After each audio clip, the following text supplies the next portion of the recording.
Hello Internet, and welcome back to another episode of Super Mario Sunshine. In the last episode, we began collecting shines around not Delfino Plaza, but Ricco Harbor. This time, we're going to be continuing to collect shine sprites around Ricco Harbor. We also unlocked the rocket nozzle, meaning we have access to everything in Delfino Plaza now, but that's besides the point. This level, I've seen a lot of debate lately about whether Mario Sunshine's controls should be considered precise or bad. I think, personally, that these are some of the most precise controls in any platformer, and I think 3D All-Stars, on its initial release, did not do this game's controls justice. I think playing with a Pro Controller is genuinely an awful way to play the game, and I think that's probably what led to a lot of people just considering the controls to be straight up bad. This level is where I believe the platforming and the precision of this game can truly be considered to come into their own. I'm going to spray this thing. This is called a clamber. If you spray it to deactivate it... Maybe not? Okay. These things creep me the hell out. I am extremely arachnophobic, but in the GameCube version, I believe if you sprayed them and then... No, it's because I'm climbing, so never mind. There will be a better time to show that. Spraying them does technically deactivate them, but climbing down into them won't kill them. The only way to kill them while you're climbing is to punch the other side of the grate from where they're on, so... Yeah, my arachnophobia will have to tolerate their existence for a little bit. Yeah, new enemies, clambers, they'll hurt you if they touch you while they are active. If you spray them, they won't hurt you while you touch them, at least. If you punch the other end, they'll go fly. Want to jump on this candy cane thing? Thank you. Mario will automatically slide to the bottom of this thing. Just gonna stay away from that clambers. Oh god, it's chasing. It wants Mario dead. So, there's multiple ways to go about beating this level, as I was saying before. And it really does just speak to how insane this game's platforming is, that they made this course, and there is like a predetermined way that you're meant to get through it, which is the way I'm doing first, because this is the path that the level sets you on, and yeah. But there's multiple ways to beat this level. I'm going to be doing all of them, just because, I mean, why not? It helps my point. Bunch of coins over here on this piece of scaffolding that isn't usually here. I'm not doing a good job like doing justice to the controls that I'm saying are really fucking good in this game, because wow. But yeah, as I was saying, this game was designed around the GameCube controller, and if you're playing it without that controller, yeah, it's not going to be fun. I remember...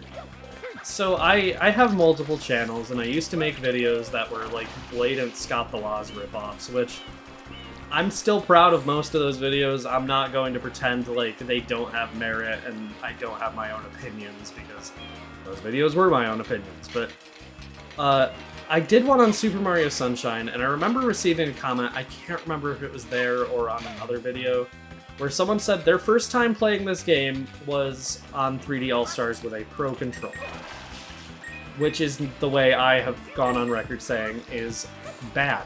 It is straight up bad to control this game that way. They said they just didn't get it. They didn't understand why they were struggling so much with this game when they had heard good things about it.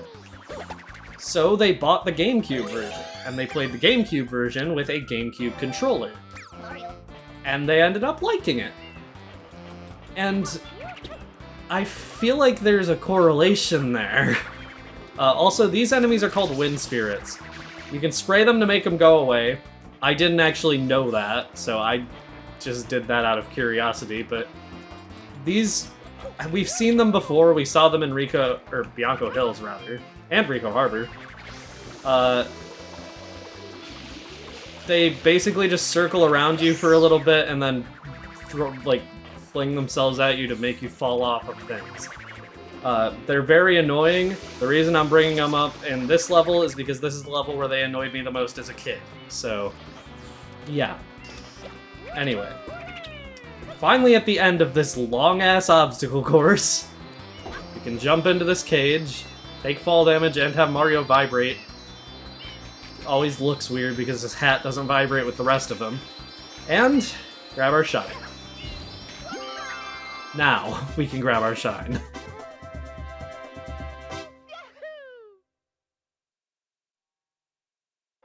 But wait, there's more!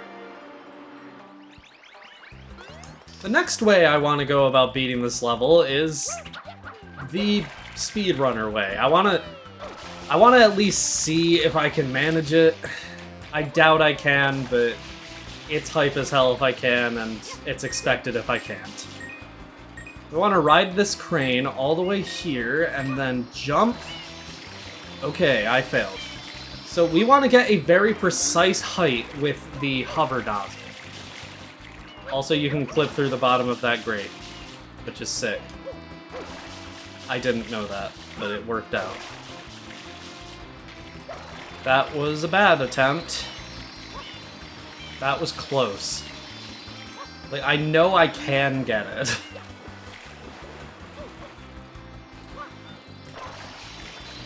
Alright.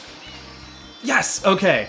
If you manage to hover at exactly the right height, you can just get under this and press A on this grate that's underneath the cage in order to get the shine sprite. That is how speedrunners do it, because if you manage to learn it and, like, how to do it consistently, it is so fast.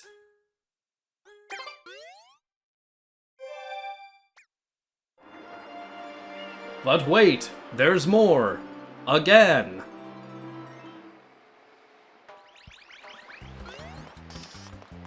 For this one, we want to actually make it about halfway through, so... yeah.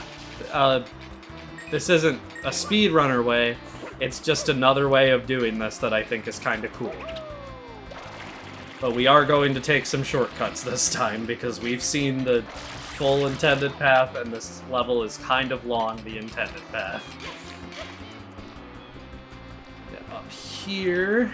Can do a jump here to get up early. And we can see all the way over there, there is a rocket nozzle box.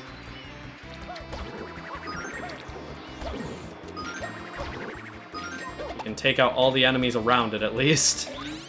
This gives us access to the rocket nozzle in Ricco Harbor, which we can then use to get underneath the cage, or on top of it, and get hurt by the tar.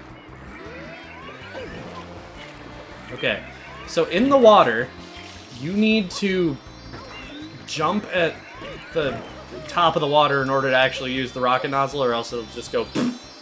But yeah, you can just rocket from underneath this cage to get in, and the easiest way to do that would be to get on that little platform there, just so you don't take damage from the water.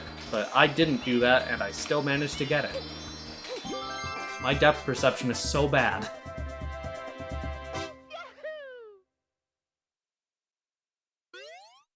So yeah, I hope you can see what I mean about the Cage Shine Sprite being such a good showcase of this game's just wonderful control scheme. It's definitely tricky to get used to, but after you've been playing the game for a while, you sort of just achieve a flow state, weirdly. Secret of Ricco Tower, Episode 4. Speaking of levels that are good for showcasing this game's controls, this one is good in a different way, though. This level's more about showing the game's physics, I'll say. Which are questionable, but they work well with the game's controls. It may seem very, like, random for this to be my sticking point for conversation in this episode, but between episodes, I watched RT Games Let's Play all of Super Mario Sunshine. He did not have a good time with that game, and he was playing with a Pro Controller. That's all I'll say.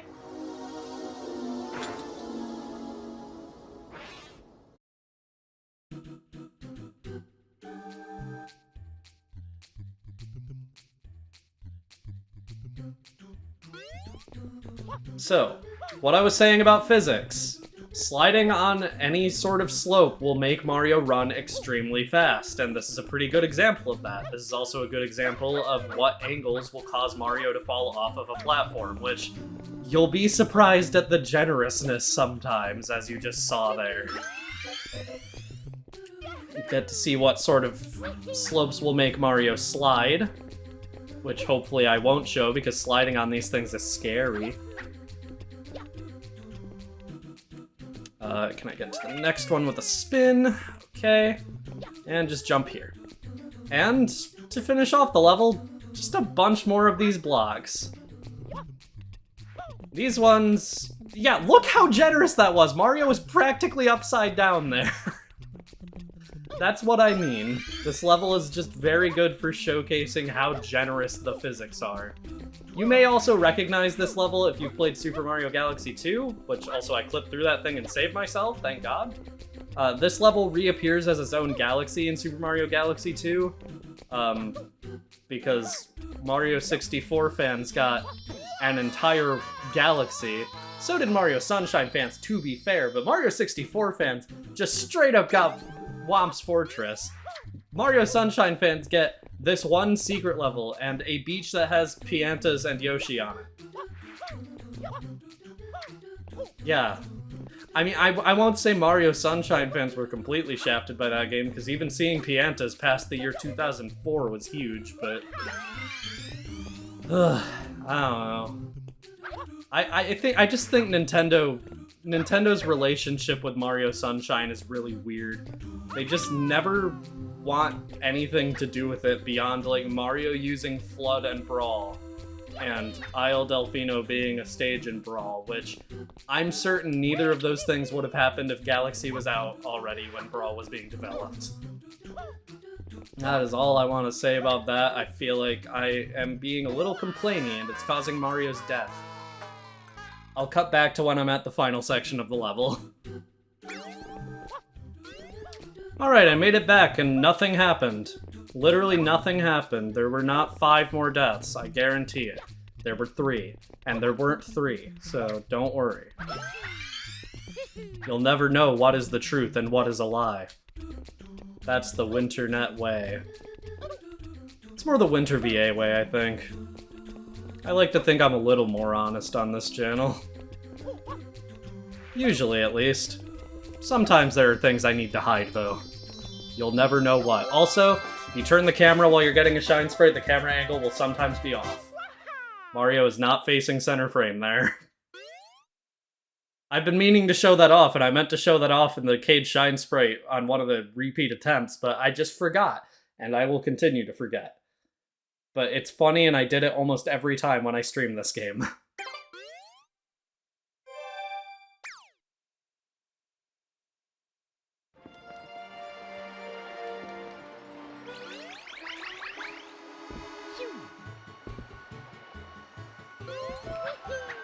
And for every single secret level,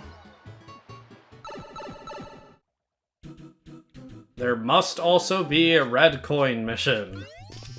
Right at the start this time. Like the 8 red coins before the timer runs out, good luck. How much luck does it actually want me to have? We'll see. This one, it is admittedly kind of nice to have Flood, I won't lie. Galaxy fans never got Flood in this level. Galaxy 2 fans, there's a difference, because I am a Galaxy fan and I'm not a Galaxy 2 fan. Not to say I hate Galaxy 2 at all, it's just...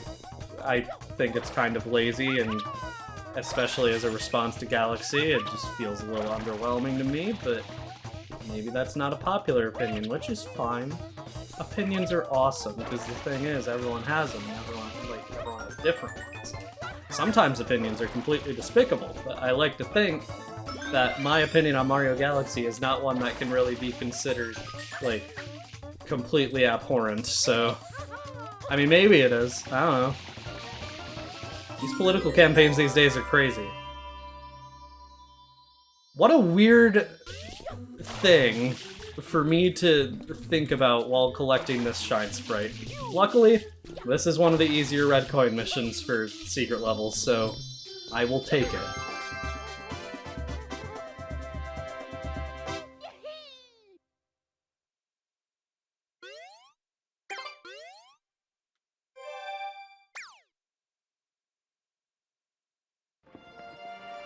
With all that done, it's 3 more shines collected, and that leads me to something I meant to show earlier.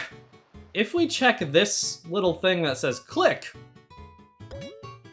you can see the shine sprites you've collected in every world. This is also how the order of the worlds is meant to be determined.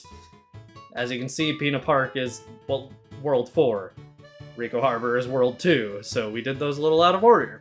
Who cares? You can also see it says we have 6 shines in Delfino Plaza. That's simply because of the blue coin shine sprites we've gotten so far. Just wanted to show that because I realized I've sort of been holding out on it. Oh, also, this M. This is meant to be where Shadow Mario is located, I think? But he's not in Delfino Plaza, so... Sure. Anyways, as I was saying, with all that done, we've collected 3 more shines in Ricco Harbor. We're getting surprisingly close to being done in Ricco Harbor already, so next time on Super Mario Sunshine, we're going to be heading back into Ricco Harbor and collecting the rest of the shines that aren't coin related. See you guys then.